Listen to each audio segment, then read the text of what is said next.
वक्फ amendment act 2025 को challenge करने वाली पिटीशन पर सुनवाई को 15 मई तक टाल दिया है। चीफ जस्टिस संजीव खन्ना ने कहा कि वो अभी किसी भी तरह की इंटीरियम ऑर्डर नहीं देना चाहते, क्योंकि ये मामला गहरा है और डिटेल में सुनना जरूरी है। अब ये केस जस्टिस BR गवई की बेंच को भेजा गया है, जो 13 मई को रिटायर होने वाले हैं। पिछली सुनवाई में सेंट्रल गवर्नमेंट ने सुप्रीम कोर्ट को यह विश्वास दिलाया था कि 5 मई तक वक्फ प्रॉपर्टीज को डिनोटिफाई किया जाएगा और न ही सेंट्रल वक्फ काउंसिल या बोर्ड्स में नए अपॉइंटमेंट्स किए जाएंगे। AIMBPLP ने सेंट्रल को एफिडेविट को गलत डाटा पर आधारित बताया है और जिम्मेदार ऑफिसर के खिलाफ एक्शन की मांग की है। सरकार का कहना है कि 2013 के बाद से वक्फ जमीनों में 116% की बढ़ोतरी हुई है, जो मिसयूज की तरफ इशारा करता है। वहीं कांग्रेस और DMK ने एक्ट को अल्पसंख्यकों के आधारित के खिलाफ बताया है, जबकि बीजेपी ने इसे ट्रांसपेरेंसी और रिफॉर्म की तरफ एक कदम कहा है। पहलगांव में 22 अप्रैल को हुए आतंकी हमले के बाद, जिसमें 26 लोगों की जान चली गई, भारत ने पाकिस्तान के खिलाफ कई कदम उठाए हैं। सबसे नया कदम है जम्मू एंड कश्मीर की बगलिहार और सलाल डैम्स के गेट्स बंद करना, जिससे चेनाब नदी के पानी पाकिस्तान की तरफ जाने से रोका गया है। आइए जानते हैं भारत की तरफ से पाकिस्तान के खिलाफ कौन कौन से कदम उठाए गए हैं। पहला, इंडस वाटर ट्रीटी का स्थगित करना। 1960 से चल रहा यह समझौता अब तक के सबसे बड़े संकट में है। दूसरा, बगलिहार और सलाल डैम्स के गेट्स बंद। चेनाब नदी का पानी 90% तक कम कर दिया गया है। तीसरा, किशनगंगा डैम पर भी ये कदम उठाया गया है, जहां झेलम नदी पर स्थित इस डैम का पानी भी रोका जा रहा है।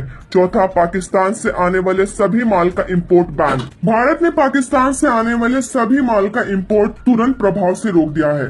पाकिस्तान शिप्स पर भी पाबंदी की गई है। पाकिस्तानी झंडे वाले जहाजों को भारतीय बंदरगाहों में डॉक करने से मना कर दिया गया है। पाकिस्तान से आने वाली सभी डाक सेवाएं भी स्थगित कर दी गई हैं। पाकिस्तानी YouTube चैनल्स और सेलिब्रिटीज के अकाउंट्स भी बैन किए गए हैं। 16 YouTube चैनल्स और कई सेलिब्रिटीज के सोशल मीडिया अकाउंट्स को ब्लॉक कर दिया गया है। 8वां, सार्क वीजा एक्सेप्शन स्कीम की समाप्ति। पाकिस्तानी नागरिकों के लिए ये स्कीम अब लागू नहीं है। 9वां, डिप्लोमेटिक स्टाफ की संख्या में कटौती। भारत ने इस्लामाबाद में अपने डिप्लोमेटिक स्टाफ की संख्या 55 से 30 कर दी है। 10वां, आतंकवादियों के घर गिराए गए। पुलवामा, बंदीपुरा और कुपवारा में आतंकवादियों के 9 घर गिराए गए हैं। पाकिस्तान ने बगलिहार डैम के गेट्स बंद होने पर विरोध व्यक्त किया है और इसे युद्ध की घोषणा तक कह दिया है। वहीं भारत ने इस कदम को अपने हक का प्रयोग बताया है। UN सिक्योरिटी काउंसिल में भी इस मुद्दे पर चर्चा हो रही है। भारत ने अपने स्टैंड को स्पष्ट करते हुए कहा है कि आतंकवाद के खिलाफ ये कदम जरूरी है। इस स्थिति में दोनों देशों के बीच तनाव बढ़ता जा रहा है। भारत ने अपने नागरिकों की सुरक्षा के लिए ये कदम उठाया है, जबकि पाकिस्तान ने इसे अपने विरुद्ध कार्रवाई बताया है। आने वाले दिनों में इस तनाव का क्या परिणाम होगा, ये देखना होगा। इजराइल ने गाजा के पूरे इलाके पर कब्जा करने का प्लान तैयार कर लिया है। ऑफिशियल्स के मुताबिक ये कदम हमास पर प्रेशर बनाना और हॉस्टेजेस को छुड़वाने के लिए उठाया गया है। इजराइल की सिक्योरिटी कैबिनेट ने प्लान अप्रूव किया है, जिसमें हजारों पैलेस्टीनियन को साउथर्न गाजा शिफ्ट करने का भी जिक्र किया है। आर्मी चीफ ने कहा है कि नए एरियाज में भी ऑपरेशन होगा।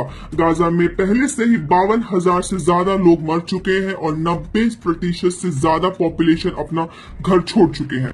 इजराइल चाहता है कि सीज फायर उसकी शर्तों पर हो, जबकि हमास पूरा युद्ध खत्म करने की बात कर रहा है। प्रेसिडेंट डोनाल्ड ट्रंप ने घोषणा की है कि अब से फॉरेन मेड मूवीज पर 100% तक टैरिफ लगेगा। उनका कहना है कि दूसरे देश हॉलीवुड को कमजोर कर रहे हैं और अपनी प्रोपेगेंडा फिल्म से US को नुकसान पहुंचा रहे हैं। ट्रंप ने कहा, मूवी इंडस्ट्री अमेरिका में मर रही है। उन्होंने डिपार्टमेंट ऑफ कॉमर्स को ऑर्डर किया है कि ये नया रूल तुरंत लागू हो। ट्रंप ने क्लियर बोला है कि we want movies made in America again. इस मूव से बॉलीवुड और दूसरी ग्लोबल इंडस्ट्रीज पर बड़ा इम्पैक्ट पड़ सकता है। पहलगाम हमले के बाद में भारत की सेना फुल एक्शन मोड में है। IAF चीफ ने प्रधानमंत्री नरेंद्र मोदी जी को बताया है कि एयर फोर्स हर जवाब के लिए तैयार है।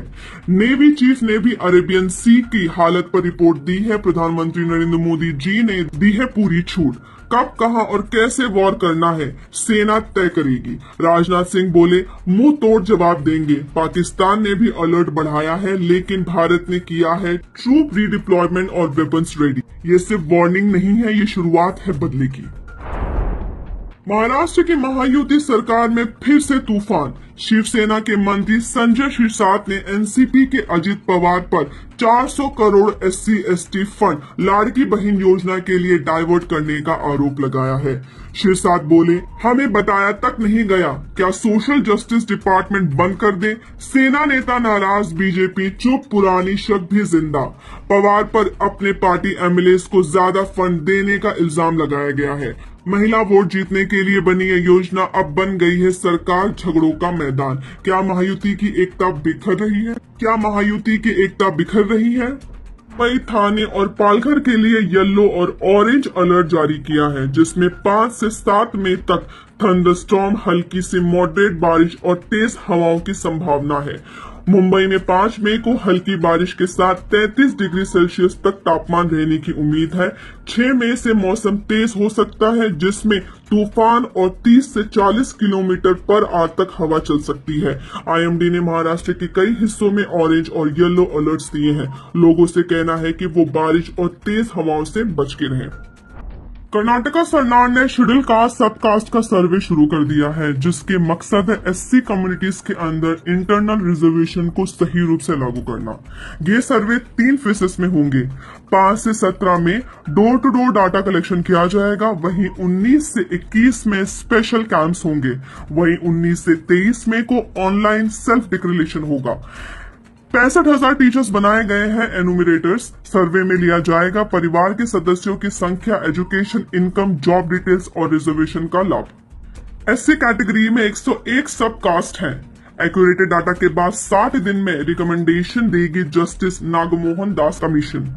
जानते हैं कास्ट सेंसस क्या होता है। कास्ट सेंसस एक ऐसा सर्वे होता है जिसमें लोगों की जाति से जुड़ी जानकारी कलेक्शन की जाती है, जैसे उनका कास्ट ग्रुप, एजुकेशन, इनकम, रोजगार और रिजर्वेशन का लाभ। लेकिन इसका असर क्या होगा, जानते हैं। हर जाति का एक्यूरेटेड पॉपुलेशन डाटा मिलेगा। रिजर्वेशन पॉलिसी और गवर्नमेंट स्कीम्स को फेयर और टारगेटेड बनाया जा सकेगा। जो जातियां पीछे रह गई हैं, उन्हें ज्यादा अपॉर्चुनिटीज मिल सकेंगी। पॉलिटिकल और सोशल लेवल पर रिप्रेजेंटेशन बढ़ाने में मदद मिलेगी। लेकिन कुछ ग्रुप्स इसे लेकर प्रोटेस्ट और कंफ्यूजन भी जता रहे हैं, क्योंकि जाति का डाटा सेंसिटिव होता है। ये सर्वे कर्नाटका के लिए एक बड़ा कदम है, स्पेशली जब SC कैटेगरी के अंदर इंटरनल बैलेंस को दूर करने की बात हो रही है।